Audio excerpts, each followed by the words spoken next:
time to market. Limited hardware to deploy in this instance was needed to roll out a CDMA option to the existing GSM option that they had. But they wanted to roll that out relatively quick so they can get the CDMA conversion on and then move on to LTE from that point. Didn't want to have to put in a new switch, only wanted to be able to put in a BSC and a media gateway at the local area in order to terminate the calls. So the GSI option worked for them. The GSI switch was already connected to the network, so that makes sense. They can get it up in a relatively short period of time. The limited targeted deployment really speaks to where they're going with LTE.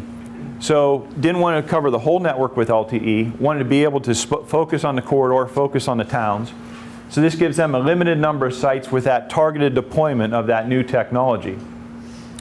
They were also going to convert their subscriber base over to CDMA from GSM while keeping the GSM network up for roam only. But that would be over a period of time and brings in that different technology. So actually operating GSM, CDMA, and LTE, which once again, one of the reasons why it ended up working well with GSI, because they're able to support all three technologies.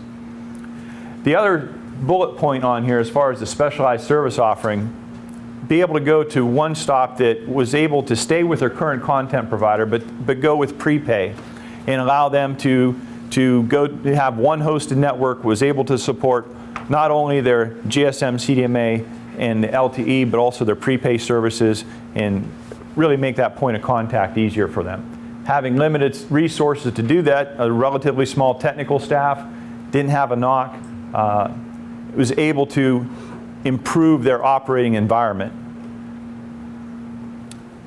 These other, as far as annual support and upgrades and unable to get favorable operating agreements, those are all benefits by going to someone who has those existing relationships when you're looking at a new technology.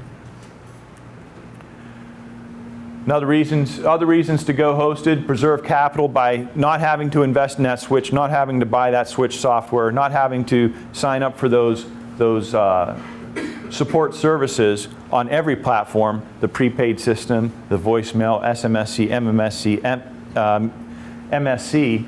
They're able to preserve capital for building additional cell sites. In this instance, for what they do, like I said, I've been doing this a long time. The first trend was to sell your towers. Go out there and sell them to a Crown Castle, sell them to an SBA, sell them to American Tower, get that money in, lease the tower space, take that capital and build more cell sites, put in a new switch. For them, it actually works the opposite way. Keep the towers, because I'm going to load it with RRUs for LTE. I'm going to load the towers for CDMA. I'm going to load the towers for TDMA. It's actually cheaper for them to own the towers and lease the system, which is the exact opposite of where it was back in the mid-90s. With this, they can do I won't say a test market, but you can see how successful it is. You don't have to you can do a limited rollout to make sure that the uptake is what you expect on your service offering, on your say prepay, with LTE, what their data penetration is, whether they need to build more RRUs or put more RRUs up. A small market with this sales opportunity, if you only see potentially 100 customers out there for prepaid, does that really make sense for you to build in your own prepay system? But by going through a company that has a prepaid as an option, you can grow that until that develops. And at that point, if it makes sense for you to go out and put in your own prepay system, then you transition at that point. But by having this equipment hosted at the same facility, they're able to try those products, see what the rollout is, see what the uptake is, with very little risk. This is a standard slide that was in there from a presentation I did a while ago. How do you compare different hosting solutions? I think I'm preaching to the choir. For most of the people here, we'll skip this one. Considerations on going hosted. Your technology options. In this instance, what we're looking for is there's a better roaming agreement out there, more relationships available with CDMA than where they initially were with GSM. One of their advantages in this market is their greatest asset was the spectrum that they had. They had 1900, had 850, had 700. So when you look at those assets, now you're freed up to say, what do I do? I've got a GSM system, and with the amount of usage I have there, I have plenty of spectrum put in a CDMA system and an LTE system. Even if I wanted to do that at 850, but by having 700 for my LTE, let's look and see what we want to do at 850 and 1900. And so at 850 and 1900, they actually looked around and said, it makes more sense for us to be CDMA. For the relationships out there, for what Verizon's offering us as compared to AT&T T-Mobile at this time, let's look at the migration to CDMA on up through LTE. So once again, that brings them to GSI because they were able to support all three of those services. But it worked for them, taking into consideration the technology support as well as the migration forward. Length of contract, growth considerations, tiered pricing, these are all advantages to every hosted system that you look at. For this situation, these are all considerations they had when they compared the options out there and why they eventually went with GSI. The transitional support, looking at companies that had the experience, the IP experience. Actually, Steve talked to earlier today about being able to migrate not only from where they're at, but also take them to where they're going in the future. So these were all important considerations in deciding where they ended up. What can you expect from these hosting environments? You can expect that cost to be spread over all the users. And these aren't just the capital costs up front, these are operating costs, your annual support agreements. Operational expenses are controlled, especially now going to an IP network. One of the things that held back some of the hosting networks in the past was you had to have all dedicated facilities going back. And if you tried to bring all of your T1s for all your cell sites back to a BSC, and then once you bought the BSC, you might as well buy the MSC. Well, that's not a concern because with the IP, the efficiency of an IP backhaul, it's relatively cost effective to backhaul those facilities now, or to backhaul your equipment. To stay forward, to stay current with technology, you have to look at software upgrades with your MSC, your BSC, for all the advanced services that your competitors are asking you to support, your roaming partners, or your competitors are making you support, and your roaming partners are asking you to provide. And that gets to be cost prohibitive at times if you're trying to do this all on your own, adding in those features that you don't know that you're going to be successful getting any more money for. A lot of it's just the cost of doing business. You have to provide. In the old days, you used to be able to charge for three-way calling. Now that's just part of the ante. You have to give it away. And SMS was a really good ride for a long time until it started getting packages and bringing it down. Those type of things end up costing you a lot of money if you have to keep buying that software yourself and you don't have a large subscriber base to spread that cost over. One of the things that probably is the biggest challenge for operators as well as for the hosted centers is the standardized business processes. And it's one of those things that it's pay me now or pay me later. A lot of people move from their own switch and their own environment and they say, this is the way we do it and that's the way I want you to support it. But when you look at a hosted operator who's maybe supporting 45 different users, and all of a sudden they say, but I want my alphabet to go from Z to A, and the other guy's alphabet goes from A to Z, and the other guy wants to start in the middle and go both ways.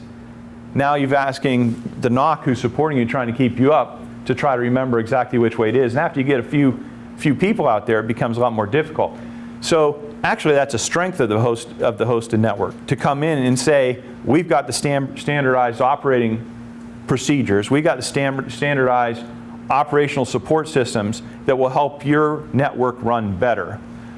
One of these things that is out there is these standardized OSS reports, and this is actually one that GSI uses from Telsasoft, that'll actually go through and rate your drop call percentages on this slot, but also you can switch it and say what site has the most Erlangs, what site has the most MLUs, the busiest sites, your sites with the most drop calls, your site with the most calls period, peg counts, allow you to sort through those either way. And this also allows you, by taking those peg counters in here, this is actually the alarm screen, to group them any way that you choose. This one actually has a different color for your major, minor, critical alarms. And if you just want critical alarms all at the top, these are fed out to your system and allows you to go through and say, okay, these are the critical alarms that are active, or as in this instance, these are the most recent alarms that came in.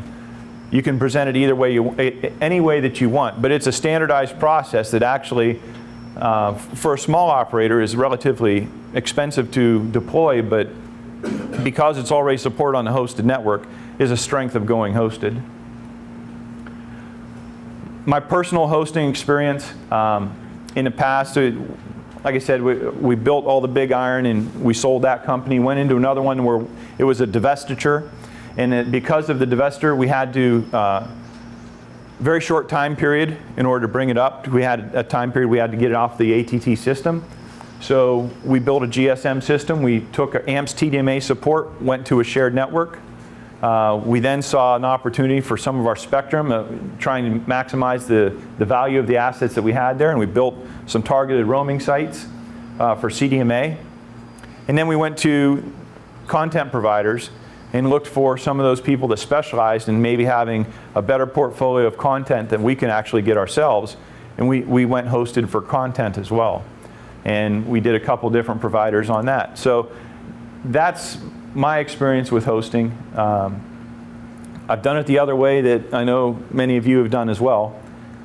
So any other questions or comments on that, we'll take it after I run through this quick summary. Hosted solutions can make sense depending on what you're looking for, and it doesn't have to be a wholesale product. It could just be going hosted for prepaid. It could just be hosted for content. It could just be hosted for CDMA and keeping your GSM. But there's a lot of options out there where hosting makes sense. Hosting is being used now with technology changing so fast and the software changing and the requirements, that it can just be used as a technology bridge to get you through that. As Steve said this morning, you might not be able to wait and bypass EVDO and go straight to 4G. You might not be able to say, I'm going to live on edge and not go to 3G UMTS and wait for 4G. So this could be used as a bridge to get you there on a targeted deployment. Viable avenue for advanced services, prepaid, SMS, MMS, content. Those are all situations that are out there that are a good avenue to address depending on the number of subscribers that you have. As with anything, the business plan is going to drive this decision, and those are things that if you have considerations, we can help you out with. But there's a lot of things out there that you have to take into consideration, and one of those is just what you're selling, what's your identity. And it doesn't have to be for 100% of your network. So with that, Richard, I think I got you back on track. I've got 5 minutes before the next one. But any questions out there? Any comments?